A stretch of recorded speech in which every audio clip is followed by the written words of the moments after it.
ወይዘሮ አረጋሽ ወይዬ ልጅ እትዬ ሽመነሽ እንዳሉ በረኪና አለ ወይ? አዎ አለ። ፈልጋ ነው ጠጡት። አፈር ብላ ቆሻሻ።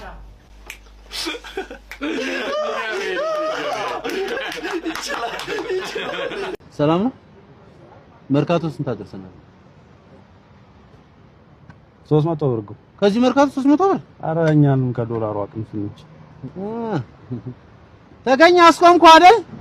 ኧረ አውጉት ጨርስ።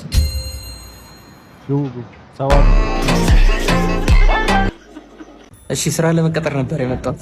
እሺ እዚህ ድርጅት ለመቀጠር ለምጠይቅ ጥያቄዎች ተቃራኒ መልስ መስጠት አለብን። ዝግጁ ነህ? ዝግጁ ነኝ። እሺ ና። ሂድ። ወንድ ልጅ። ተሳስተሃል። ትክክል ነህ። መልስ ትክክል አይደለም ማለት ፈልጌ ነው። መልስ ትክክል ነው ለማለት ፈልጌ ነው። ዝም በል ሰውዬ። አውሪ ሴትዮ። በኢየሱስ በሴጣን ስም ተባረሃል። ተቀጥረሃል። በቃ አሁን ነው